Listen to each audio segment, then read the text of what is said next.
Next up, I'm very pleased to have a friend and colleague of many years as well, Gordon Chang.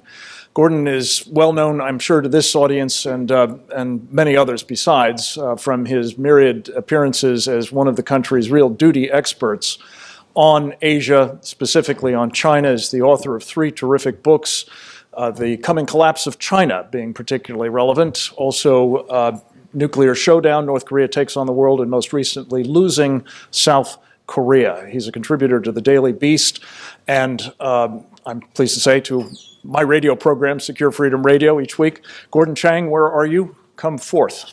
Thank you very much. He's going to talk about...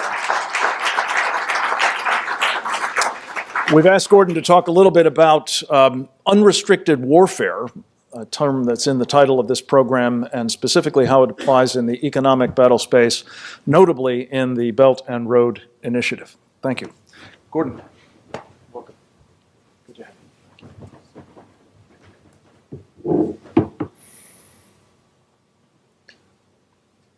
The Committee on the Present Danger, China, is the first line of defense of our free society and free societies everywhere. It is truly an honor for me to be here today, so thank you so much, Frank. As Frank mentioned, China is conducting unrestricted warfare against the United States, and this challenge is multifaceted. It is military, diplomatic, technological, it is ideological, and it's political. But there's also one other aspect that Roger just mentioned. When the Belt and Road Initiative was first announced in 2013 to connect the great cities of China's coast to Europe and the points in between, this was limited to those routes.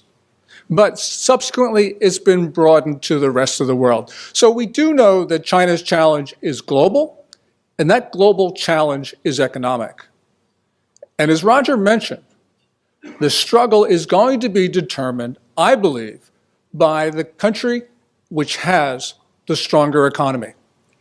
After all, the Soviet Union gained adherence when its economy looked strong, and it lost the Cold War when it was apparent it could not keep up.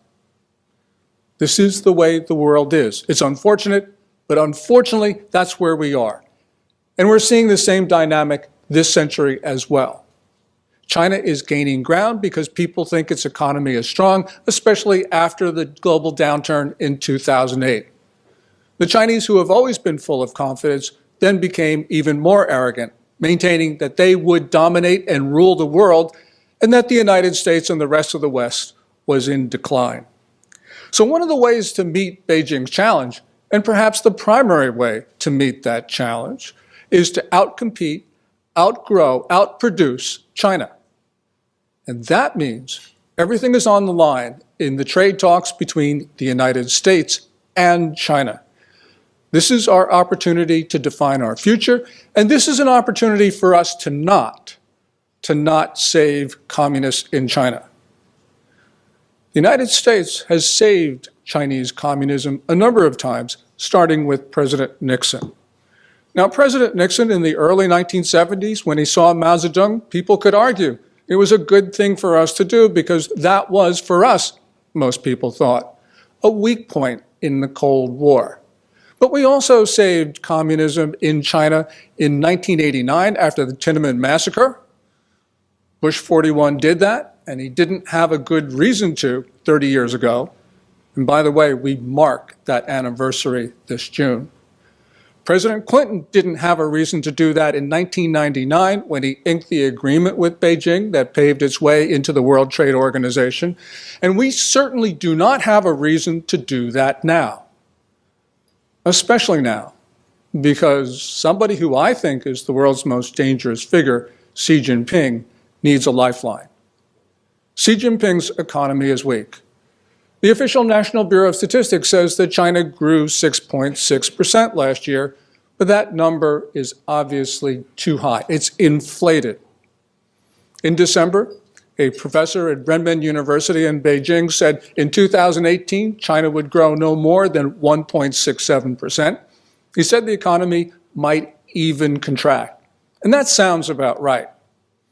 In March, where there was slight rebound, that followed 3 months of evident contraction.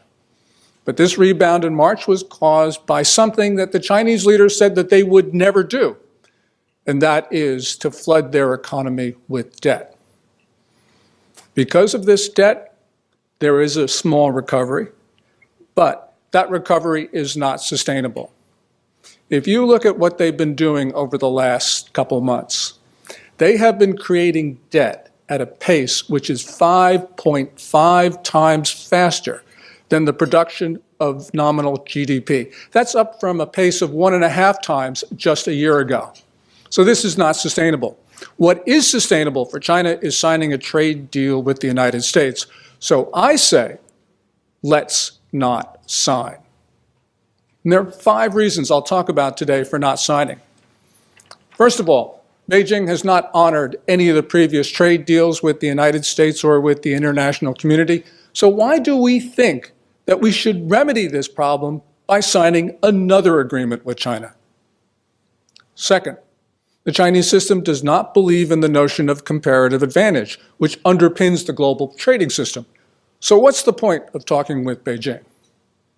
Third, an agreement is going to open up the Chinese economy to American companies. That means they're going to become more involved in China, and that means we become, not only they, but we become more vulnerable to Beijing.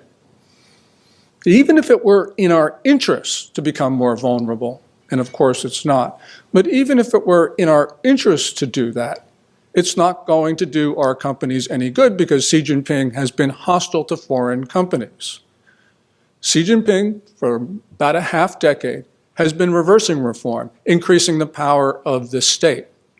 When you increase the power of the state, you make it much more difficult for foreign companies to prosper. And we've seen this with something that Roger mentioned, which is the Made in China 2025 program. Fourth, Xi Jinping does not believe in the legitimacy of the Westphalian international system. For more than a decade, he's been dropping hints that China is the world's only sovereign state. So what's the point of helping somebody who actually believes this? And fifth, China has been using the proceeds of commerce with the U.S. to expand their military, while their senior officers have openly been talking about killing Americans. Twice in December, a senior officer of the People's Liberation Army urged in public unprovoked attacks on the U.S. Navy in the global commons. In the second of these outbursts, which occurred on the 20th, a rear admiral said that China should use its Dongfeng 21D and Dongfeng 26 missiles to sink 2 aircraft carriers and kill 10,000 Americans. Now, this statement is not official policy of Beijing, but nonetheless, it is believed to reflect thinking in the senior ranks of the Chinese military. So why should we help this admiral and his colleagues in this particular circumstance? And let's remember, the Chinese have gone beyond just talking about this. Last May, the Wall Street Journal reported that China lasered a U.S. C-130 from their overseas military base in Djibouti, injuring 2 pilots. You injure 2 pilots, you have to assume that they're trying to bring down the plane. If you're trying to bring down a plane, you're trying to kill the crew. We also learned that last spring that China caused brain injuries to our diplomats in the Guangzhou consulate. So, why are we maintaining cordial relations with this country? What should we do on trade? Well, first of all, I think that President Trump should cancel the tariff increase reprieve that he granted in February. I also think that we should increase the tariffs beyond that 25%, and we should ban the importation of goods into the United States that have benefited from the theft of U.S. intellectual property, and we should ban the importation of goods sold by any company that has stolen American IP. We can do this. Many people say that we can't, but we got to remember that last year, China's merchandise trade surplus with the United States accounted for 129.6% of its overall merchandise surplus, 129.6%. So China's overwhelming dependence on the U.S. gives President Trump extraordinary leverage over the Chinese. Now, most everyone believes that the United States and China cannot separate their economies, but Chinese leaders are concerned about it.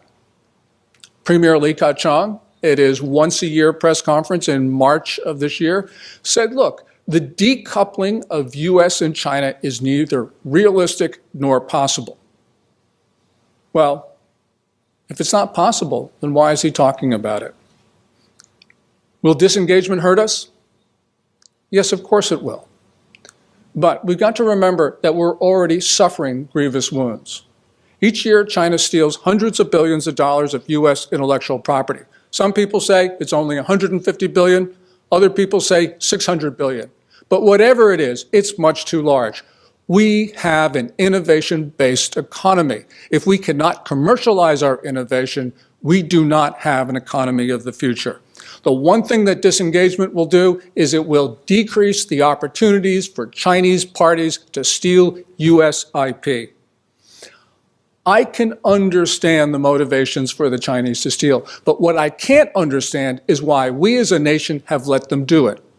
So, ladies and gentlemen, this is on us. We need to disengage. We need to disengage now.